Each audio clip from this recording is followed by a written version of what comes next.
Allez, c'est parti pour le décryptage sur ces ETF. Régis Yankovici, donc avec nous, fondateur de J'investis moins cher. On va faire, Régis, avant de retrouver Jérémy, on va faire un petit peu de pédagogie et parler des frais sur ces ETF, car le choix des ETF sur lesquels on investit ne doit pas seulement se faire sur les frais de gestion. Tout à fait. Les frais de gestion ne sont qu'une partie d'un iceberg qui est de taille tout à fait modeste, mais dont il est quand même intéressant de voir les différentes couches. Parce que qui dit ETF dit transparence, et on se doit, je me dois, dans ce cadre pédagogique du décryptage ETF, de faire cet effort de transparence. Donc, un indice, c'est quelque chose de théorique. On dit un ETF, on achète un indice. Ben, un indice, ça n'existe pas. C'est presque, c'est totalement théorique. Les frais de gestion de l'ETF. Vous avez identifié plusieurs couches, oui. Plusieurs couches de frais. On les voit d'ailleurs. Oui, les frais de gestion, c'est ce dont on parle tout le temps, en général entre 0,1 et 0,5, 0,6. Mais l'acheteur de l'ETF subira d'autres frais. Les frais de transaction.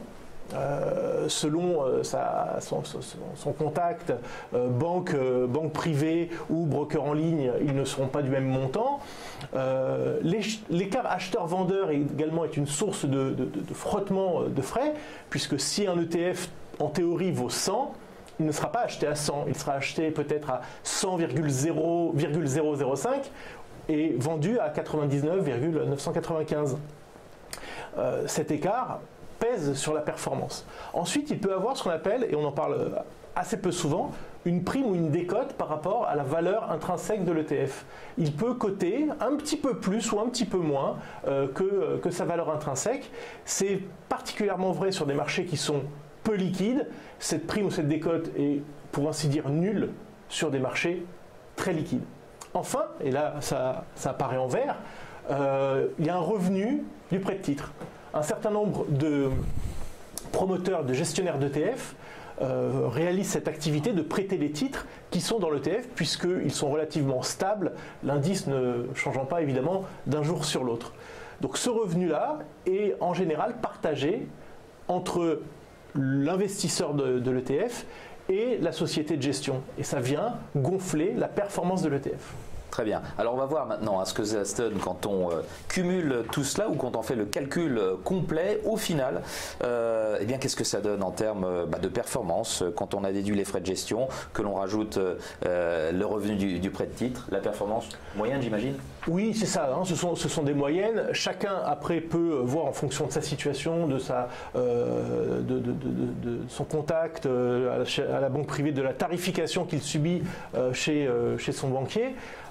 Pour appliquer ces chiffres-là. Si on prend un indice qui aurait performé, disons, de 8,5, donc il faut se dire que la performance de l'ETF ne sera pas 8,5. En tout cas, la performance nette du client ne sera pas 8,5.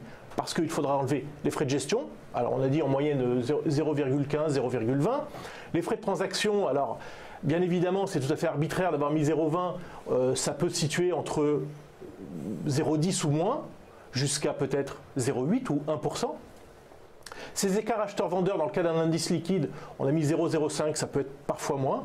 Une prime décote nulle, les revenus du prêt de titre 0,05. Ça veut dire qu'on passerait de 8,50 à 8,15, ce qui reste appréciable, mais on se doit d'être transparent, donc on va jusqu'au bout de l'exercice. Donc ça reste intéressant quand on regarde, quand on fait ce calcul.